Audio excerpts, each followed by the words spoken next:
Bismillahirrahmanirrahim. Assalamualaikum warahmatullahi wabarakatuh.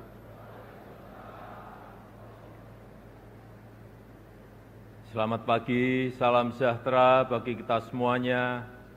Shalom, Om Swastiastu, Namo Buddhaya, salam kebajikan.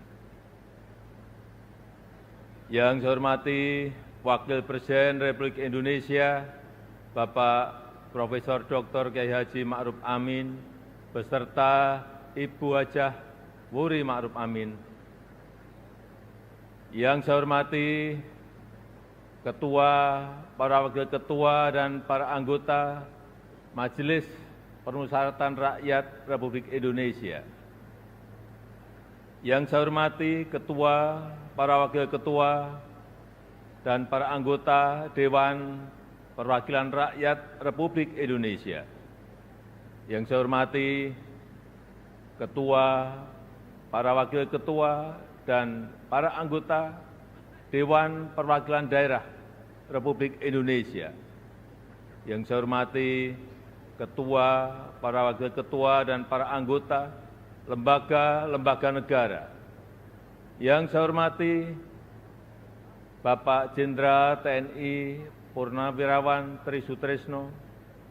Yang saya hormati Bapak Haji Muhammad Yusuf Kalla. Yang saya hormati Ibu Soraya Hamsahas.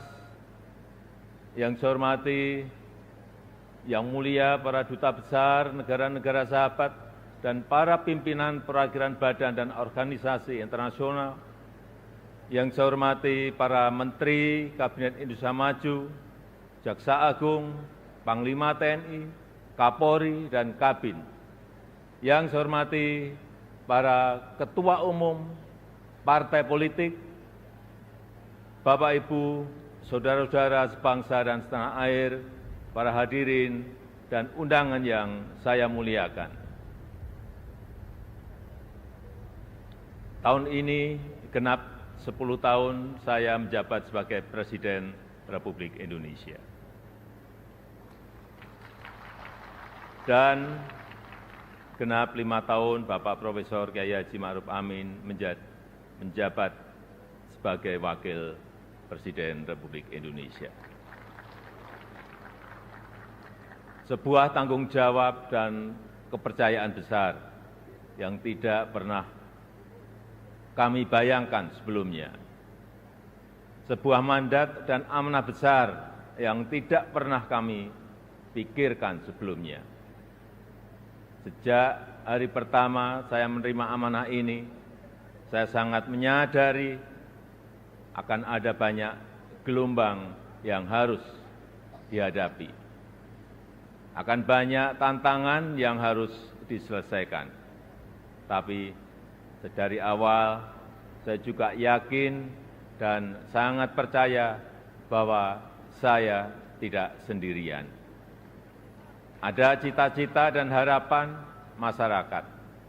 Ada dukungan dan doa dari rakyat yang selalu mengiringi dan menguatkan.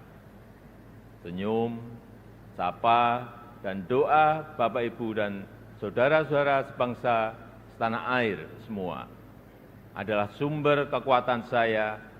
Dan hari ini 16 Agustus 2024 di momen terakhir saya dan Profesor Kiai Haji Ma'ruf Amin berdiri di sini. Izinkan kami menyampaikan terima kasih yang tulus, terima kasih yang sebesar-besarnya kepada Bapak Ibu semua, kepada seluruh rakyat Indonesia dimanapun berada, yang selama 10 tahun ini telah dengan kuat bersama-sama melintasi tantangan demi tantangan, menapaki langkah demi langkah, dan menghadapi terjadinya perubahan demi perubahan. Sehingga kita sebagai sebuah bangsa yang besar bisa sampai pada titik ini. Titik yang bisa menjadi titik lontar untuk menggapai kemajuan bersama di masa yang akan datang. Alhamdulillah, selama 10 tahun ini kita telah mampu membangun sebuah fondasi dan peradaban baru dengan pembangunan yang Indonesia sentris. Membangun dari pinggiran, membangun dari desa, membangun dari daerah terluar, sehingga sampai saat ini kita telah membangun 366.000 kilometer jalan desa, 1,9 juta meter jembatan desa, 2.700 kilometer jalan tol baru, 6.000 kilometer jalan nasional, 50 pelabuhan dan bandara baru, serta 43 bendungan baru dan 1,1 juta hektar jaringan irigasi baru. Sehingga kita berhasil menurunkan biaya logistik dari sebelumnya 24% menjadi 14% di tahun 2023. Sehingga kita bisa meningkatkan daya saing dari sebelumnya peringkat 44 menjadi peringkat 27 di tahun 2024. Sehingga kita mampu memperkuat persatuan kita karena akses yang lebih merata dan berkeadilan. Selain itu, ketangguhan kita sebagai sebuah bangsa juga terbukti dari daya tahan kita dalam menghadapi pandemi COVID-19, dalam menghadapi perubahan iklim, dan dalam menghadapi geopolitik dunia yang semakin memanas. Patut kita syukuri, alhamdulillah, Indonesia merupakan satu dari sedikit negara yang mampu pulih lebih cepat, bahkan terus bertumbuh. Pertumbuhan ekonomi kita terjaga di kisaran 5%, walau banyak negara tidak tumbuh, bahkan melambat. Wilayah Indonesia Timur seperti Papua dan Maluku justru mampu tumbuh di atas 6%, dan Maluku Utara mampu tumbuh di atas 20%. Inflasi juga terkendali di kisaran 2–3%, saat banyak negara mengalami kenaikan yang luar biasa, bahkan ada yang mencapai lebih dari 200%. Angka kemiskinan ekstrem mampu kita turunkan dari sebelumnya 6,1% menjadi 0,8% di tahun 2024. Angka stunting juga mampu kita kurangi dari sebelumnya 37% menjadi 21,5% di tahun 2023. Dan tingkat pengangguran juga mampu kita tekan dari sebelumnya 5,7% menjadi 4,8% di tahun 2024. Upaya perlindungan bagi masyarakat ekonomi bawah juga telah memberi manfaat luas bagi masyarakat. 361 triliun rupiah anggaran Kartu Indonesia Sehat selama 10 tahun ini telah digunakan untuk membiayai layanan kesehatan lebih dari 92 juta peserta JKN per tahunnya, mulai dari usia dini sampai lansia yang tersebar di seluruh Indonesia. 113 triliun rupiah anggaran Kartu Indonesia Pintar selama 10 tahun ini telah digunakan untuk pendidikan lebih dari 20 juta siswa per tahun mulai dari SD sampai SMA, SMK di seluruh tanah air Indonesia. 225 triliun rupiah anggaran program Keluarga Harapan selama 10 tahun telah dimanfaatkan untuk meningkatkan ekonomi sekitar 10 juta keluarga kurang mampu per tahunnya. Dan 60,3 triliun rupiah anggaran prakerja selama 5 tahun telah dimanfaatkan untuk menambah keahlian 18,8 juta pekerja yang tersebar di seluruh tanah air Indonesia. Ini adalah pembangunan yang kita cita-citakan bersama, pembangunan yang menyentuh semua lapisan masyarakat, pembangunan yang memberi dampak bagi masyarakat luas, dan pembangunan yang membuka peluang untuk tumbuh bersama-sama.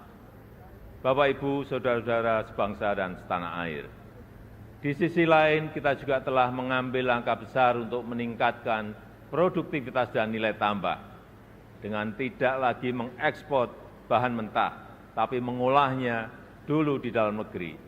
Walau banyak negara lain yang menggugat, menentang, bahkan berusaha menggagalkan, tapi kita sebagai sebuah bangsa yang berdaulat, sebagai bangsa yang besar, kita tidak goyah bahkan terus maju untuk melangkah. Dimulai dari nikel, boksit, dan tembaga yang akan dilanjutkan dengan timah, serta sektor potensial lainnya seperti perkebunan, pertanian, dan kelautan. Alhamdulillah, sampai saat ini telah terbangun smelter dan industri pengolahan untuk nikel, boksit, dan tembaga yang membuka lebih dari 200.000 lapangan kerja dan meningkatkan pendapatan negara, lebih dari 158 triliun rupiah selama 8 tahun ini. Kita ingin kekayaan yang ada di negeri ini, anugerah Allah Subhanahu wa Ta'ala, untuk negeri ini dapat dikelola sebesar-besarnya untuk kepentingan rakyat, dapat dimanfaatkan semaksimalnya untuk kesejahteraan rakyat. Oleh sebab itu, kita juga telah mengambil aset kita kembali yang selama puluhan tahun dikelola oleh pihak asing, yang selama puluhan tahun diambil manfaat besarnya oleh pihak asing, seperti Freeport, Blok Rokan, dan Newmont. Alhamdulillah, semuanya itu bisa kita ambil alih kembali.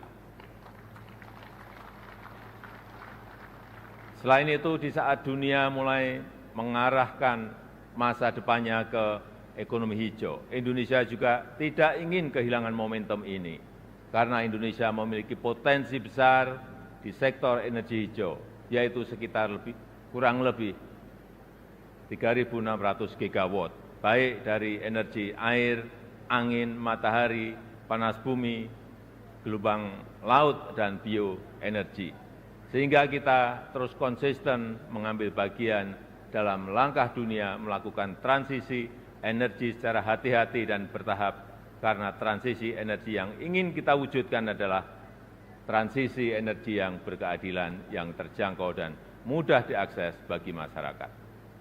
Di sektor teknologi dan digitalisasi, kita juga patut bersyukur untuk pertama kalinya kita memiliki INA Digital, sebuah digitalisasi layanan pemerintah yang terintegrasi untuk mempercepat dan mempermudah layanan bagi masyarakat. Cakupan elektrifikasi terus kita perluas hingga mencapai 99% di tahun 2024 tahun ini. Demikian juga dengan cakupan internet yang terus kita tingkatkan hingga mencapai 79% di tahun 2024. Ini akan menjadi ekosistem yang baik untuk mendorong digitalisasi UMKM dan pengembangan startup Indonesia, sehingga akan melahirkan semakin banyak entrepreneur muda yang berkualitas di negeri ini.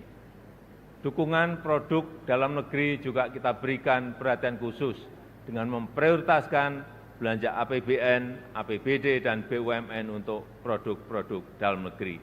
Karena kita ingin apa yang berasal dari rakyat dapat kembali ke rakyat dan bermanfaat maksimal untuk rakyat. Di bidang hukum, kita juga patut bersyukur setelah 79 tahun merdeka, akhirnya kita memiliki kitab undang-undang hukum pidana yang baru.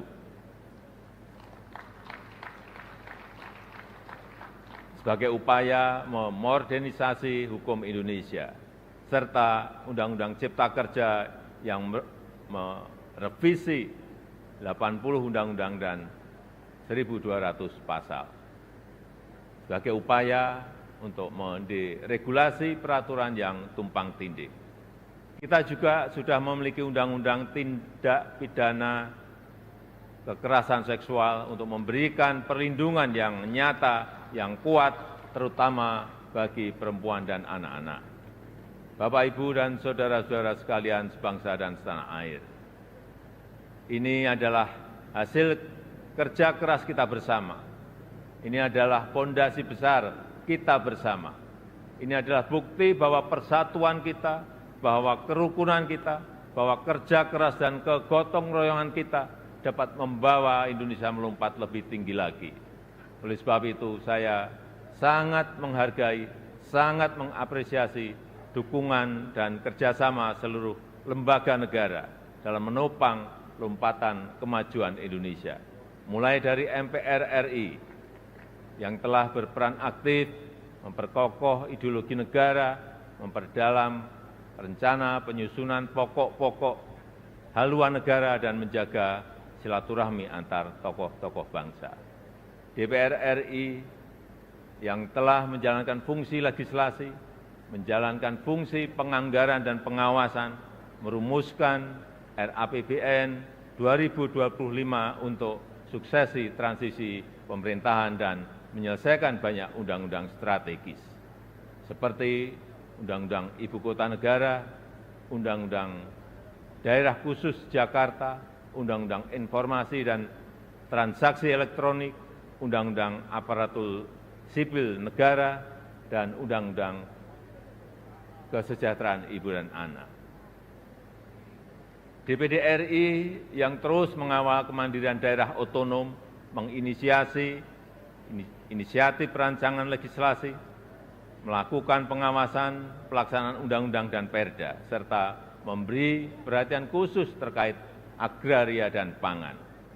Begitu juga dengan BPKRI yang telah mengawasi penggunaan anggaran negara, serta memperkokoh kepercayaan dan kepemimpinan Indonesia di dunia internasional melalui keaktifannya dalam organisasi dan forum-forum internasional.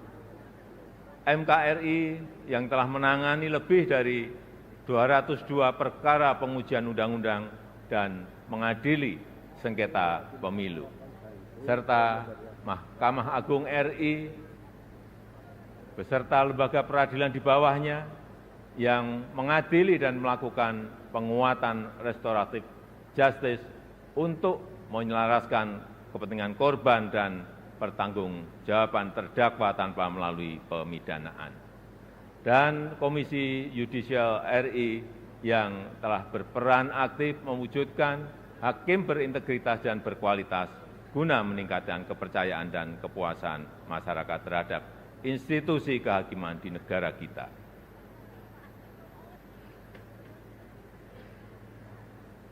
Bapak, Ibu, saudara-saudara sebangsa dan setanah air,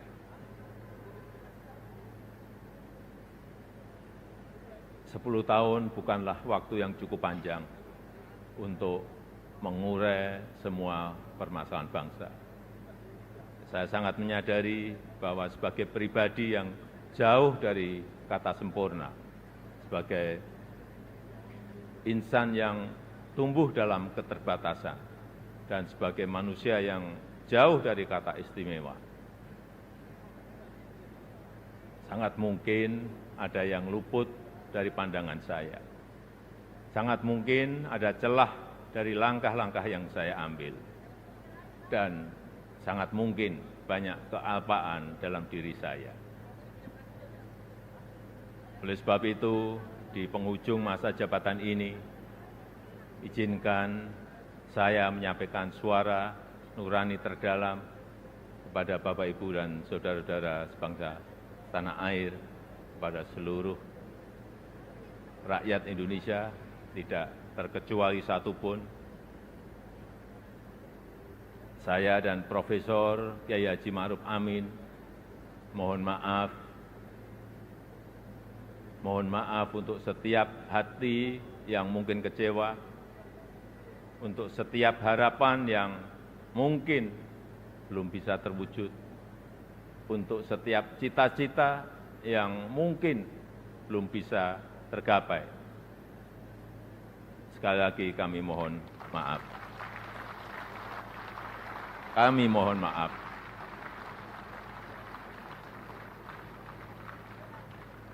Ini adalah yang terbaik yang bisa kami upayakan bagi rakyat Indonesia, bagi bangsa dan negara Indonesia. Saya tahu bahwa hasil yang kita capai pada saat ini belum sepenuhnya tuntas mencapai hasil akhir. Belum sepenuhnya sesuai dengan harapan dan keinginan Bapak Ibu semua. Namun, Saya yakin dan percaya dengan persatuan dan kerjasama kita, dengan keberlanjutan yang terjaga, Indonesia sebagai negara yang kuat dan berdaulat akan mampu melompat dan menggapai cita-cita Indonesia Emas di tahun 2045.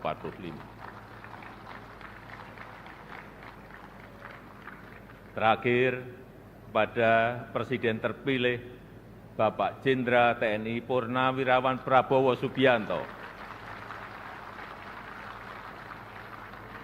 Tahun depan, insya Allah Bapak yang akan menyampaikan pidato kenegaraan. Nanti pada tanggal 20 Oktober 2024, izinkan saya menyerahkan tongkat estafet kepemimpinan ini kepada Bapak Prabowo Subianto. Izinkan saya juga menyerahkan semua harapan dan cita-cita masyarakat Indonesia dari Sabang sampai Merauke, dari Miangas sampai Pulau Rote, dari pinggiran, dari daerah terluar, dari desa dan dari pusat-pusat kota kepada Bapak.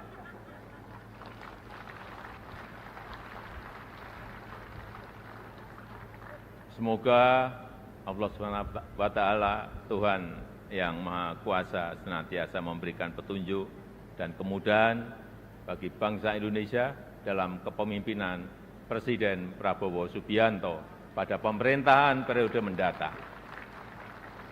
Dirgahayu Republik Indonesia, Dirgahayu Negeri Pancasila, merdeka!